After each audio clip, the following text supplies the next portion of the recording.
Alan, remember when I had the Superman shirt on and I tried out fishing? Oh yeah, it didn't work. Well, look at this. You gotta be kidding me. A fun fishing, plus you got it on backwards. Right, yeah, fish on! Fishing is fun, but catching fish is funner. Oh, fish tried to attack me. Winter, spring, or summer. From the Sacramento River to the San Francisco Bay, we're gonna show you how to catch some fish today. Salmon, bass, or trout, halibut's what it's all about. Stripers on the Delta, Alan and Warren will help ya. Stand like a man, now quit standing like a woman. Hey! Oh no! You need help! I got him! Here, give me your...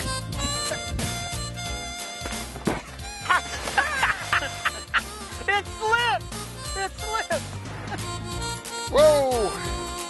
You gotta be kidding me. Fish on!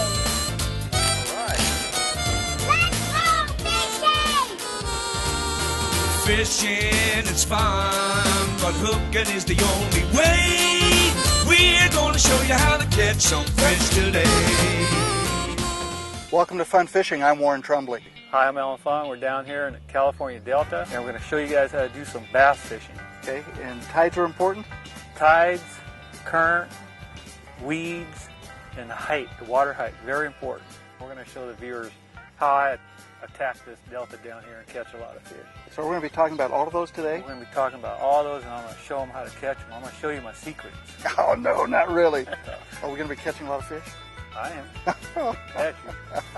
All right. Well, you watch me. Okay. Don't watch me. All right. Well, let's get going and let's catch some fish. Yeah. Well, let's go Let's fishing. go. All right. All right.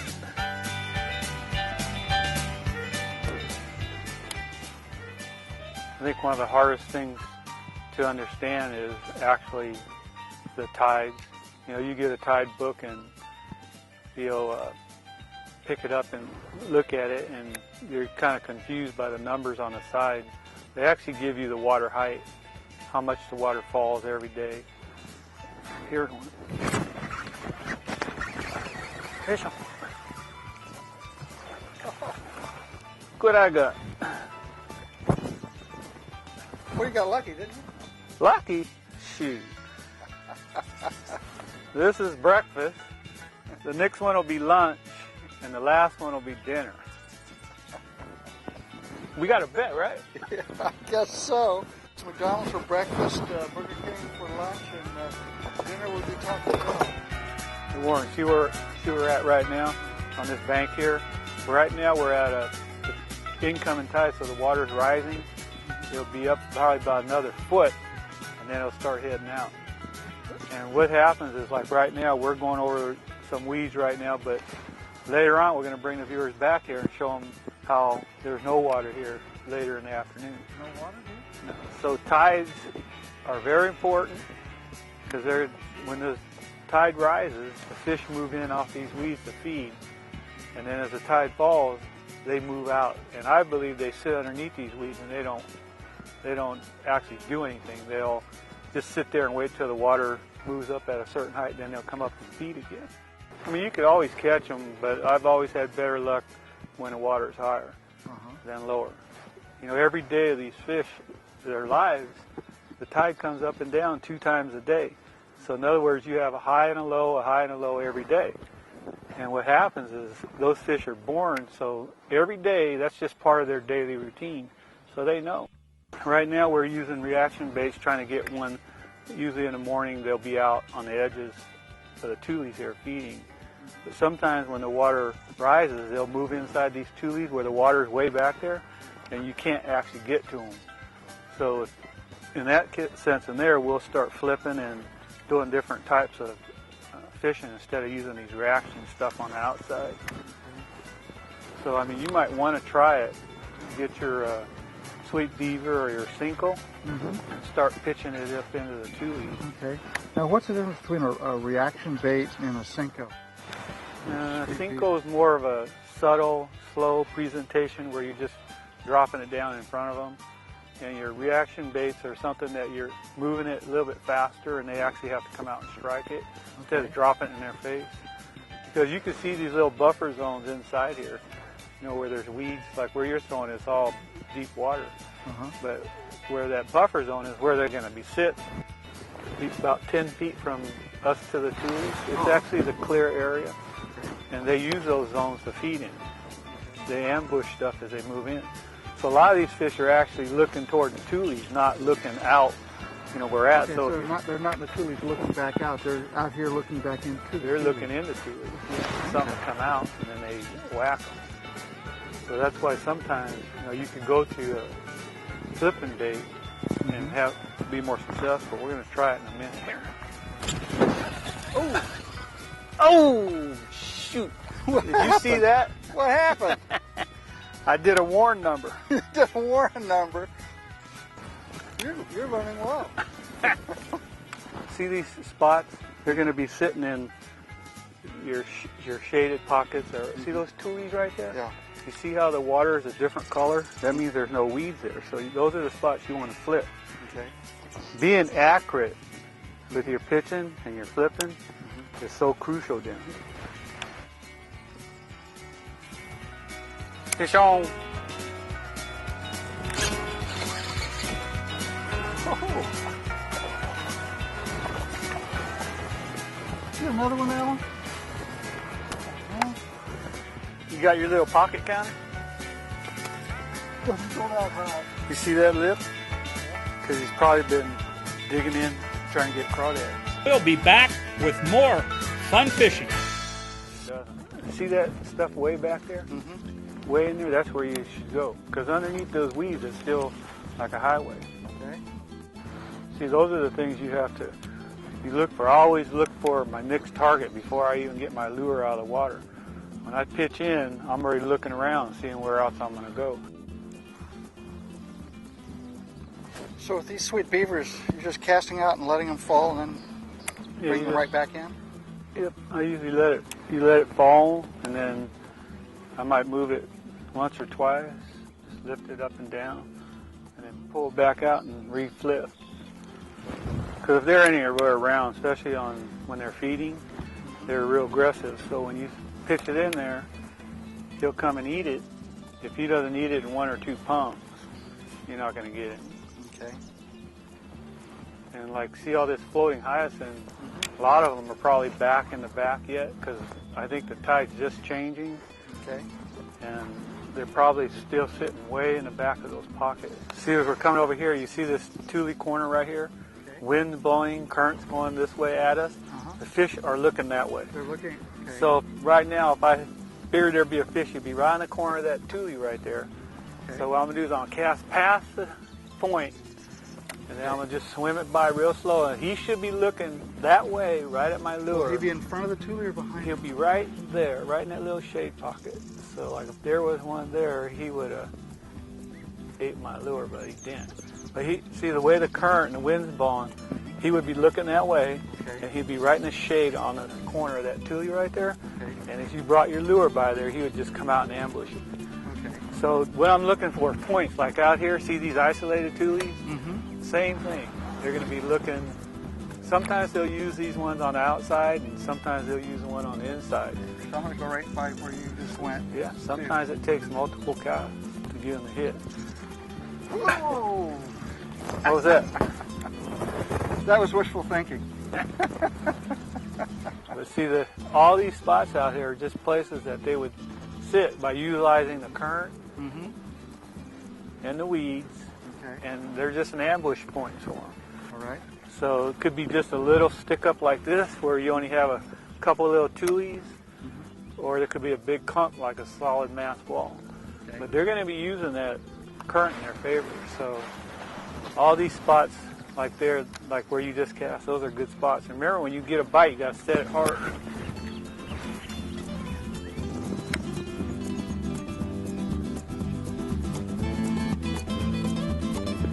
Oh! Oh. How did you miss that one? Easy. Go in there. right where he's supposed to be, right on that little tubey corner right there.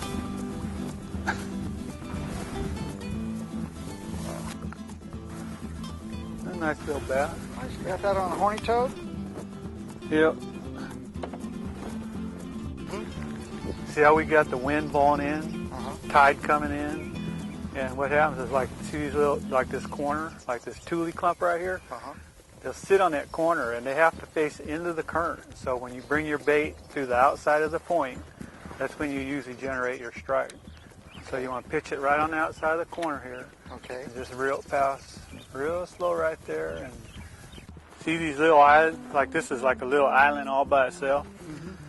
Usually when you get someplace like this with a little depth in it, there's usually a fish here. Here we go. Here we go. Fish on. Come on. That a flying Wasn't the fish? one I wanted, but that's a fish.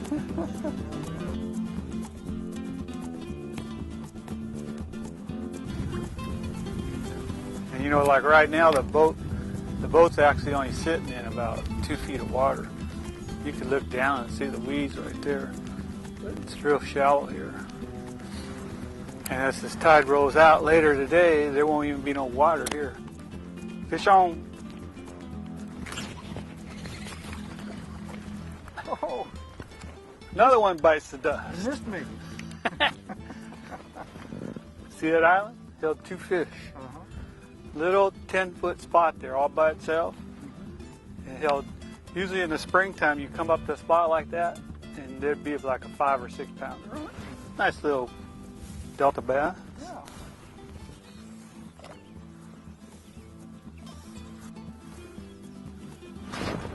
Fish on. Oh, nice one. Whoa. Oh, big one. Need help? Got it. Oh. All right, one. Woo. Oh, he got a bass. Wacky. Wacky. Did it get you or you caught him? Surprised me. We'll be back with more fun fishing. Feel the jerk on the other end? He did. We saw what it looked like with high tide, and we're seeing what it looks like when the tide's out. Yeah, this morning when we were fishing, the water was like 2 feet over the top of this. Now look at it, it's just all laid down, matted weeds. Okay. And what happens, the fish, they sit underneath it and they just don't do nothing. They wait. As you know, that every day, 2 times the tide goes up and down, and they know it. And they go by feel. So there's idle times. They don't want to get caught back in there. Yeah. In the shallow water. Well, with the shallow water, we're dropping the Senkos and some of these. Senkos, sweet beavers. You know, most of the fish today were caught on Senkos. But And we're dropping in these little holes in the weeds. yeah. This morning we were catching them on top of them on horny toads and pitching Senkos in a sparse tule. They move right up on top of this stuff. Now, what type of rods and line and reels do we need for this? We're time? using braid line today. This is 30 and 50 pound. And these rods are pretty stiff. They're 7 foot. And they're usually rated 10 to 20, and they're real fast. So they got a lot of muscle. So when you set the hook, you can get them out of those weeds. As soon as, when the water's over the top of it, as soon as you hook, when he dives in the weeds. Yeah, well, that's the last one there. I wrapped around the weeds, and I wasn't sure it was a fish after a minute or not. At least you're honest. Yeah. Now, when the tide's out, we fish the holes. Now, when the tide's coming in or when the tide's going out, Tide comes in and the weeds just start to go under. That's when it gets good. And then the fish move up with the water. okay. And when it drops down, they move out. Let's catch a few more fish. Okay, let's go try a few more places and see what happens. All right. Well, Alan, is this what you mean by tides? Yep. This is where we were this morning. Yeah. Remember?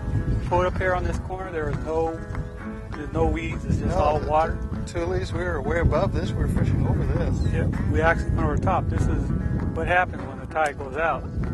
So those fish just back off and they hide underneath this stuff and they So stay they're under idle. this. They come out of the tules and now they're under this. Yep. They stay under these mats. Oh, okay. But this is what I'm talking about. You know, it probably dropped 3-4 feet already. So The it's a tide's big still on tide. its way out, isn't it? Yep. Still going. Okay. So we're going to get up here and get in this alley over here, and we could probably catch a couple. This morning they could have been way back in the tules. Now they don't have a choice. Okay.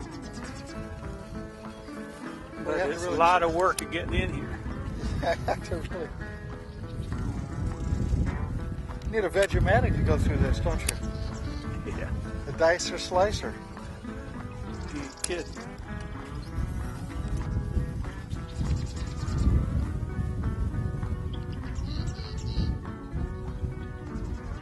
Here's one. That one? Yeah. Oh, a warren fish. Oh.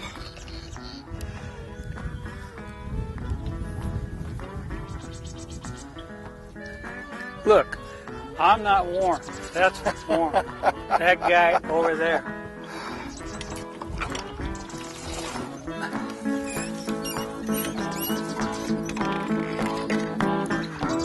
We're gonna go down. It's a little clear. Hold on. Got a fish already?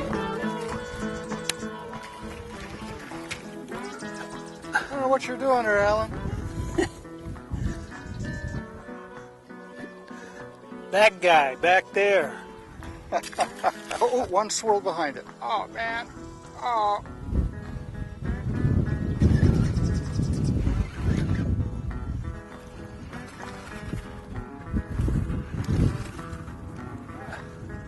Boy, what a lot of work to catch this thing. Whew. Nice one, too. Oh, man. Woohoo! I think we'll wait to land this until after the commercial break. Good thing that fish caught you. Oh! All right, nice one. Oh my gosh! Oh, he came off too. Wow. Nice fish. Well, I'm going to put this back. Let's go to commercial break. And when we come back, talk a little bit more about tides and what current and wind and all this other stuff does to us. Okay? Yep. All right. Let him go. Here we go. Talk about a surprise. Flat bottom. Don't know if you got One of it. the things, Alan, you keep taking us out in the real windy stuff. Why can't I we go always- in a cove without wind? Windy banks are always the best banks Why is that? because it helps with the current push things up where, you know, the small fish feed on plankton, they Uh-huh. get blowed up, and just I've always liked to fish in the wind. I don't like to fish real calm areas. Well, Oh, looks like a warren fish. you got your name right there, W-A-R-R-E-N. Oh. He's a walking fish. He's walking right across that stuff, isn't he?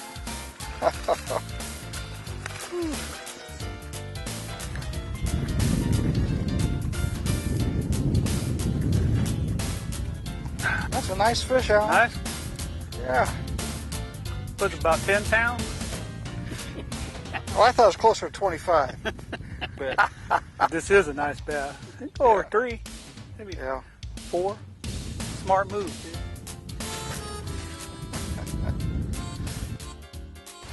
Well, Alan, we had tide. Had what? We had tide. We had a lot of tide. As you saw in the morning, it was Uh-huh. really high. And then, man, come time 11, 12 o'clock, that water's gone. Yes. And all you see is just weeds. Well, let's talk about the equipment real quickly here. And Any of this stuff down here, you know, all my rods are all loaded with braid, Okay. 30 to 50 pounds. And these are fast action, 7-foot rods. They're really stiff. And then, you know, just your regular reel that, you know, I only have 50 yards of braid on here. We don't even use 20 feet.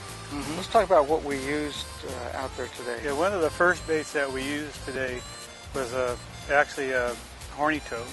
When the water was like 2 feet over the top of the weeds, you know, we were picking our isolated sparse tules. You cast past it and boom, they'd hit it. After that, we went to the Cinco. Once the water started to drop down just a little, it's a real slow presentation. So we had a good time out here. Yes. And hope you guys learned because, you know, we showed a lot of stuff. And we hope to see you next week on Fun Fun Fishing. Fishing.